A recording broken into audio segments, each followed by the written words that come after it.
parler santé. On va plus se focaliser aujourd'hui sur les pharmaciens et les pharmacies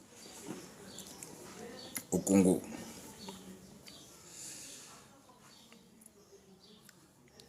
Les pharmaciens et les pharmacies au Congo, quel est leur impact? Quel est l'impact de l'Ordre national des pharmaciens au Congo? Voilà la question, il faut en échanger un peu sur ça.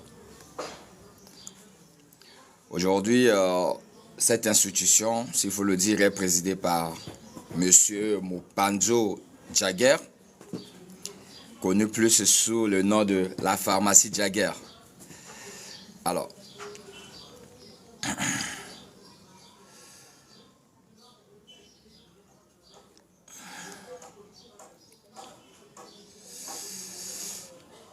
partagez le live, partagez le live. On est seulement à 5 spectateurs. Non, c'est pas bon. C'est pas bon, c'est pas bon. Aujourd'hui, nous allons échanger un peu sur le secteur pharmaceutique.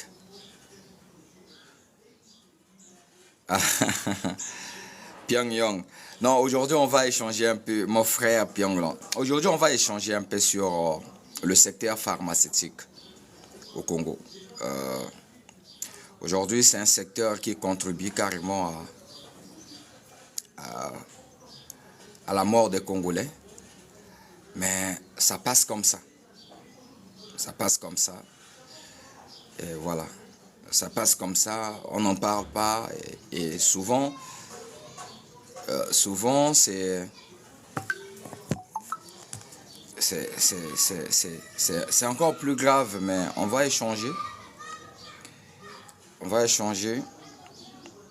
Alors, merci encore pour tous ceux qui sont connectés, peu importe. Soyez encore le bienvenu au Mbongi du Congo, parce qu'ici, on parle Congo, le Congo en profondeur. On parle du Congo sans tabou, on parle du Congo sans peur. Ici, chez moi, quand on parle du Congo, voilà, sans peur, sans tabou. Aujourd'hui, nous allons échanger un peu sur le secteur pharmaceutique. Comme vous le savez, le secteur des pharmacies au Congo, c'est un secteur qui est structuré. Parce que c'est depuis 1972 que l'Ordre national des pharmacies a été créé. La dernière politique nationale, donc la dernière politique pharmaceutique nationale au Congo date de 2004. Alors, pourquoi la question de pharmacie et des pharmaciens aujourd'hui est très importante. Vous savez que si c'était seulement sur les pharmacies, si c'était seulement sur des pharmaciens, la majorité des Congolais, d'ailleurs c'est ce qui se passe. C'est parce que le Congo, c'est un pays aujourd'hui, on a des difficultés d'avoir des statistiques. Mais je peux estimer, sans peur, sans tabou, que plus de 90% des Congolais n'ont pas accès à des pharmacies, donc n'ont pas accès à des produits pharmaceutiques. Alors, la question qu'il faut se poser, si la pharmacie est l'unique endroit qu'il faut s'acheter ou acheter un produit, alors comment font les 80% des Congolais ou encore les 90% pour se soigner? Vous voyez? C'est la raison pour laquelle aujourd'hui je veux qu'on échange, que certains Congolais puissent aussi comprendre ce qui se passe. Alors, donc, nous vivons aujourd'hui dans un pays où un regroupement un regroupement des Congolais dits pharmaciens, en complicité avec des autorités mafieuses, corrompues, ont pris en otage, je dis bien ont pris en otage, la santé de plus de 90% des Congolais. Parce qu'au Congo, il y a des localités. Il y a des localités, vous arrivez comme ça, il n'y a pas une pharmacie. La pharmacie n'existe pas. Et donc, parfois on se pose des questions, mais comment font les gens ici pour se soigner? Et c'est là où on va vous présenter un docteur. Mais le docteur, c'est qui? C'est un revendeur de manganga. C'est un revendeur de manganga. Et donc, vous avez des localités aujourd'hui, le secteur de la santé est tenu par un revendeur des produits qui n'est pas pharmacien, qui n'est pas médecin. Et donc, si ce n'est pas ces revendeurs, beaucoup de Congolais dans cette localité allaient mourir. Parce qu'au Congo, il y a des Congolais aujourd'hui qui sont morts à cause de la diarrhée. Il y a des Congolais qui meurent juste à cause du palu. Parce que le prix d'un traitement de palu dans une pharmacie par rapport à son pouvoir d'achat ne répond pas. Mais de l'autre côté, vous avez l'Ordre national des pharmaciens avec ses autorités corrompues qui à chaque moment lancent des opérations, soi-disant ce sont des opérations contre les faux médicaments.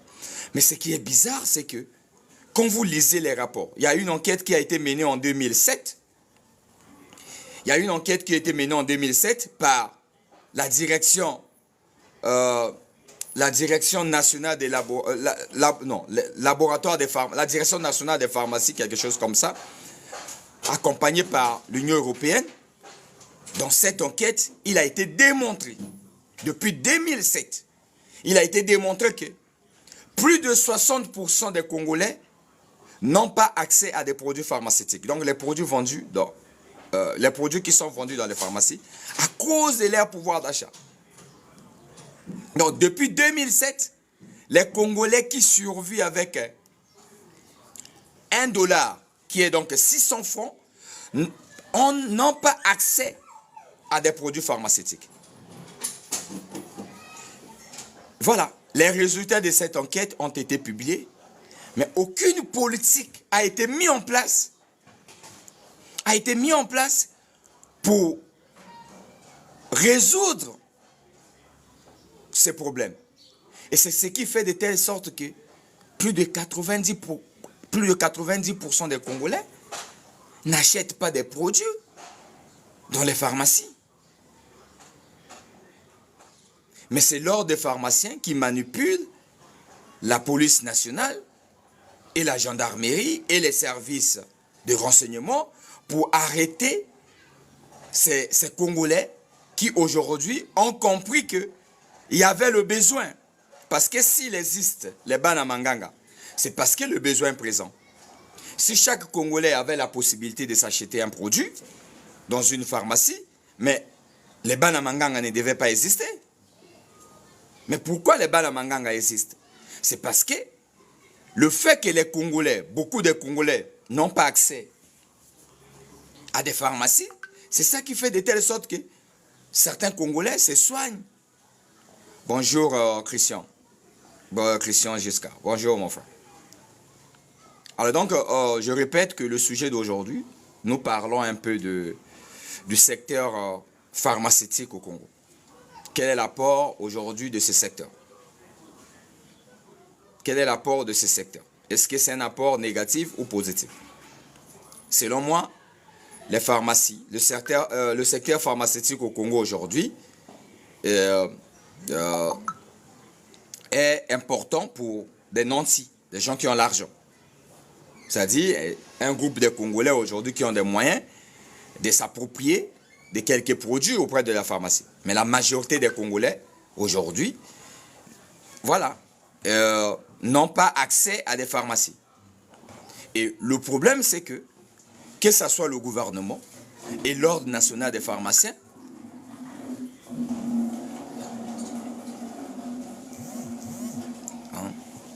que ce soit le gouvernement, merci Chabrel, Bokila, que ce soit le gouvernement et l'Ordre national des pharmaciens ne travaillent pas sur ça. C'est-à-dire, ne mettent pas en place des stratégies comment réduire cet écart.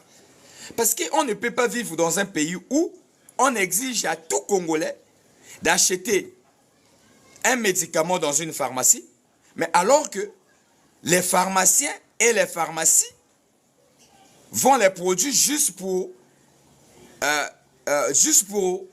un groupe de personnes. C'est-à-dire, peut-être pour 10% des personnes.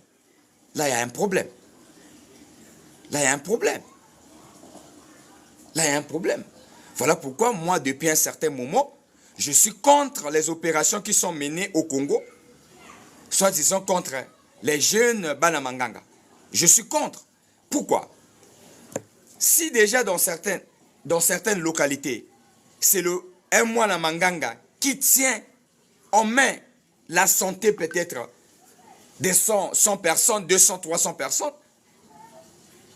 alors que c'est le rôle où un pharmacien devait jouer, ou une pharmacie devait jouer, mais parce que tellement que les pharmaciens là savent que s'ils décident d'aller implanter sa pharmacie là-bas, le pouvoir d'achat des Congolais dans cette localité ne répond pas, donc lui ne va pas gagner de l'argent, et il trouve ça inutile. En ce moment-là, entre un pharmacien ou une pharmacie, entre un moine Manganga et ses médicaments qu'il vend, le moine Manganga est plus important. C'est la raison pour laquelle moi, je me mets du côté où les opérations contre, soi-disant les faux médicaments ou quoi, doivent faire l'objet d'une bonne réflexion. On ne peut pas avoir une police qui est manipulée. On ne peut pas avoir une gendarmerie manipulée. On ne peut pas avoir un service de renseignement manipulé. Quand vous prenez une localité comme Olombo, par exemple, il y a combien de pharmacies? Il y a combien de pharmacies? Combien de personnes, combien des habitants d'Olombo se soignent dans ces pharmacies? Mais en ce moment-là, avant de lancer une opération contre les médicaments vendus par certains Congolais au marché ou quoi, on doit d'abord réfléchir. Combien de Congolais à Olombo ont l'accès à des pharmacies? Vous prenez par exemple une localité comme Mindouli. Il y a combien de pharmacies? Il y a combien de pharmacies à Mindouli? Il y a combien de pharmaciens à Mindouli? Alors, posons-nous la question de savoir comment la population de Mindouli s'est fait pour se soigner. Comment? Et c'est des gens aujourd'hui qui se soignent auprès de certains Congolais qui prennent le risque d'aller acheter les produits auprès des dépôts pharmaceutiques au niveau de la RDC pour venir vendre. Donc là aussi, avant de lancer une opération, soi-disant contre les faux médicaments à Mindouli, on doit d'abord s'asseoir et réfléchir. Ça fait plus de 5 ans ou 10 ans que dans cette localité, les gens se soignent à travers ces médicaments. Parce que les pharmaciens, les propriétaires des pharmaciens ou l'Ordre national des pharmacies ne trouvent pas l'importance de venir implanter les pharmacies ici parce qu'ils ne vont pas gagner. Alors, est-ce que c'est important de lancer cette opération? Mais ce qui se passe au Congo aujourd'hui, c'est que, ah non, on est... Ah, la suite avec le Premier ministre, on en parlait, mon frère. On va en parler. Aujourd'hui, on est d'abord sur la santé. La suite avec le Premier ministre, il y a le secrétaire général du mouvement qui va faire un compte rendu. Aujourd'hui, on a d'abord dans le secteur de la santé. Mokondi, toi, tu es toujours... Voilà. Donc, s'il y a quelqu'un qui veut monter, vous pouvez faire une demande. On va essayer un peu de parler. Donc, il y a des localités où il y a un moine Manganga qui est là, il y a un pharmacien qui est là, mais la population de cette localité va préférer avoir le moine Manganga. Alors donc, dans ce genre de localité, avant de lancer une telle opération, on doit réfléchir. Parce que quand ces genres d'opérations sont lancées, de l'autre côté, mais on fait souffrir beaucoup de Congolais. De l'autre côté, on contribue encore au désastre. C'est la raison pour laquelle j'appelle un peu à la conscience du général Kingo Bambitou, qui ne soit pas manipulé par l'Ordre national des pharmaciens. L'Ordre national des pharmaciens regroupe à son sein des escrocs, des commerçants escrocs qui ne payent pas des taxes. D'ailleurs, qui ne payent pas réellement des taxes. Déjà, les produits pharmaceutiques qui rentrent au Congo sans payer des douanes, mais la manière dont ces produits sont vendus, ce sont des produits qui ne donnent pas la possibilité à la majorité des Congolais d'avoir accès. Et il y a des localités où ces pharmaciens, ce n'est pas leur problème. Que les gens meurent là-bas par manque de produits, ce n'est pas leur problème. Parce qu'ils savent qu'aller implanter une pharmacie là-bas, ils vont faire des pertes. Donc ce sont des commerçants. Alors on ne peut pas laisser à un groupe de commerçants de prendre la vie de plus de 80-90% des Congolais en otage et d'interdire l'accès à la santé à plus de 90% des Congolais. Mais la santé, c'est un droit.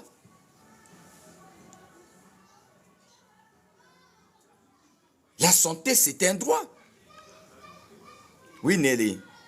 Voilà pourquoi on en parle. Les opérations aujourd'hui contre les Banamanganga, d'une manière à une autre, la police commet des crimes.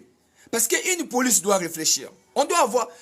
J'appelle un peu au général Kingo Bambitou et le général Okiba. Hein? Et ils doivent réfléchir. Ils doivent peut-être mettre un peu des cellules de réflexion pour comprendre pourquoi lancer les opérations, soi-disant contre les faux manganga. Mais, alors, on parle des faux manganga, soi-disant faux manganga, faux médicaments. Voilà. Considérons que c'est les faux médicaments. Mais le gouvernement congolais aujourd'hui, allez-y dans le site du ministère de la Santé, vous ne verrez aucun rapport publié par le ministère de la Santé au Congo qui parle des faux médicaments l'année du genre au Congo pendant l'année 2023. Voilà, tant de Congolais dans telle localité sont morts à cause de l'utilisation des faux médicaments. Jamais. L'Ordre national des pharmaciens n'a aucun site internet. Donc on ne sait pas qu'est-ce que l'Ordre national des pharmaciens fait dans ces pays. Quelle est l'importance de l'Ordre national des pharmaciens de lancer les opérations, soi-disant, contre les faux médicaments? Alors, ce qui est bizarre, c'est qu'il y a des moments où les mêmes médicaments que vous achetez dans les pharmacies, ce sont les mêmes médicaments que vous retrouvez dans la rue, auprès des revendeurs. Alors donc, il faut que le ministère de l'Intérieur, les directeurs généraux de la police et de la gendarmerie, mon vieux là, comment il s'appelle, le vieux Okassa, administrateur général de la centrale intelligente et de documentation. Hein? Et des documentations doivent regarder un peu les impacts de leurs opérations. Parce qu'on ne peut pas avoir une police qui mène les opérations qui contribuent encore à la mort des Congolais. Des opérations sont menées pour protéger les Congolais, mais de l'autre côté, c'est-à-dire si on sait un peu d'aller au-delà de ces opérations.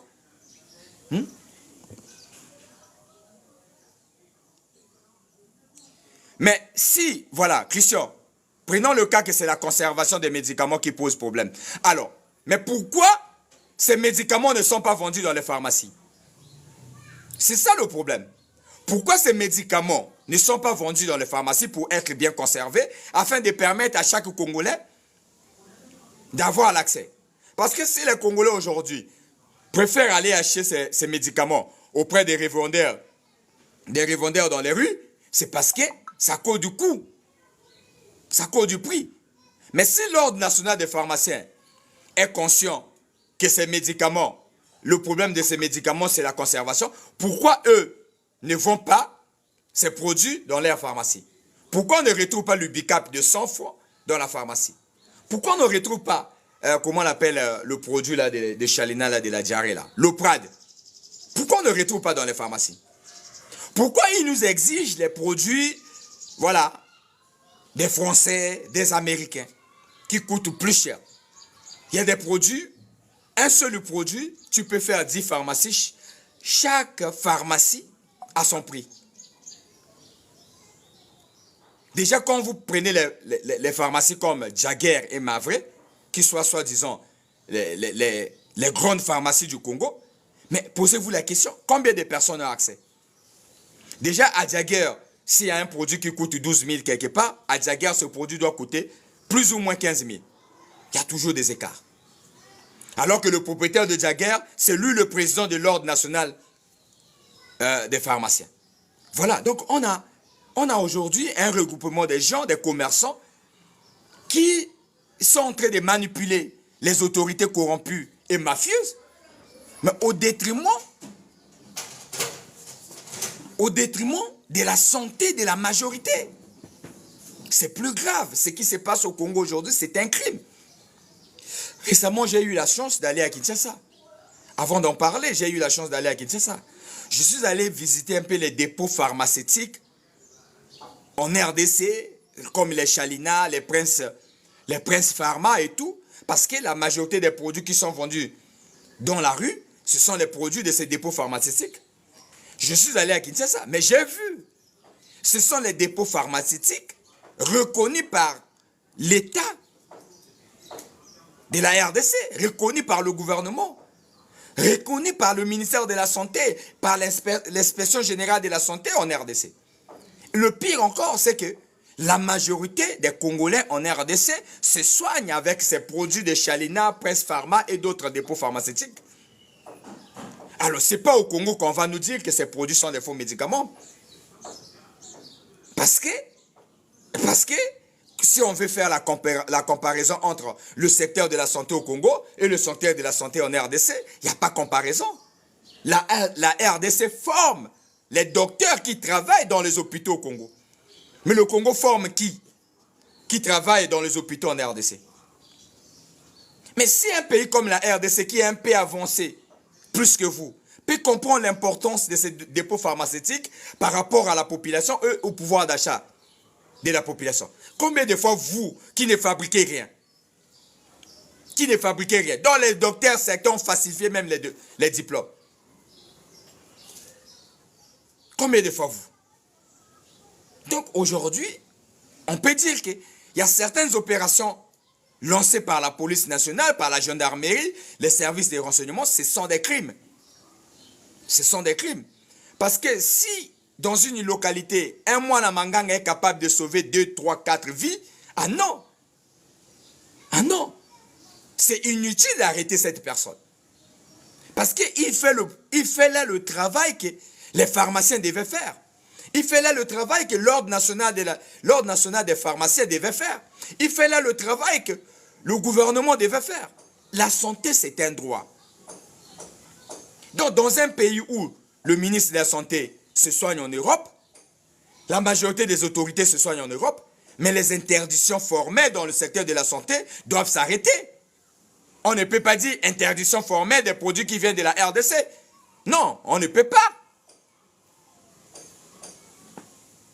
On ne peut pas.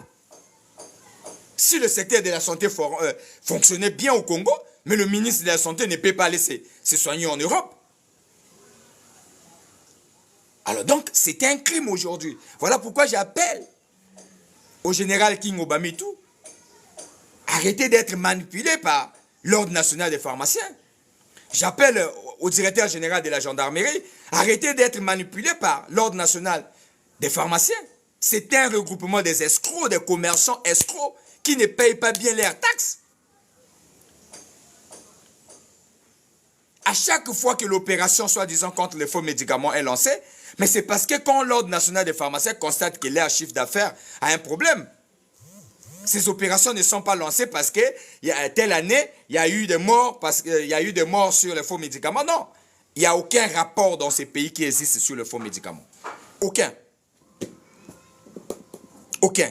Et s'il y avait des gens qui devaient mourir sur les faux médicaments, soi-disant les faux médicaments, c'est en RDC qu'il devait y avoir c'est-à-dire son RDC, parce que la majorité, sur les 127 millions de la population des habitants en RDC, la majorité, plus de 95, 98% ou 99% se soignent avec ces produits. Et donc, si ces produits depuis 30 ans, 35 ans ne tuent pas les Congolais, ces produits ne viendront pas nous tuer aussi, ici. Alors donc, c'est anormal aujourd'hui de voir l'Ordre national des pharmaciens prendre en otage la vie de plus de 95% des Congolais.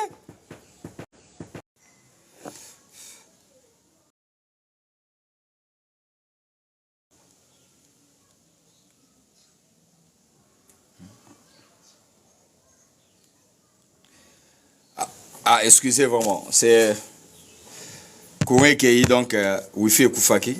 Il fallait tout recharger mon internet, c'est ce qui nous arrive. Alors donc, je suis en train de dire que, voilà, il faut que la police nationale arrête d'être manipulée. Le rôle de la police, c'est aussi prévenir. Le rôle de la police, c'est protéger.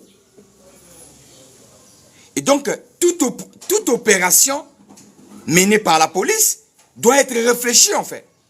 On ne peut pas dire que lancer une opération contre les faux médicaments, alors que ça fait plus de 20 ans, le Congo n'a jamais publié un rapport sur les faux médicaments. Mais quand il n'existe pas un rapport, cela veut dire qu'il n'y a pas de dégâts sur les faux médicaments au Congo. Il n'y a aucun rapport. Quel est le rapport du ministère de la Santé sur les faux médicaments? Ça n'existe pas. L'Ordre national des pharmaciens, qu'est-ce qu'il publie? Ils n'ont même pas un site internet où on peut consulter ce que l'Ordre national des pharmaciens fait. Ça n'existe pas. À chaque moment que vous le voyez, c'est quand ils lancent les opérations contre Balamanganga. Ah non. Ah non. Non. Quelque part, je dénonce aussi comment certains Balamanganga exposent ces produits. Je suis contre. Mais plus, je suis contre ces opérations. Je suis contre ces opérations. Parce que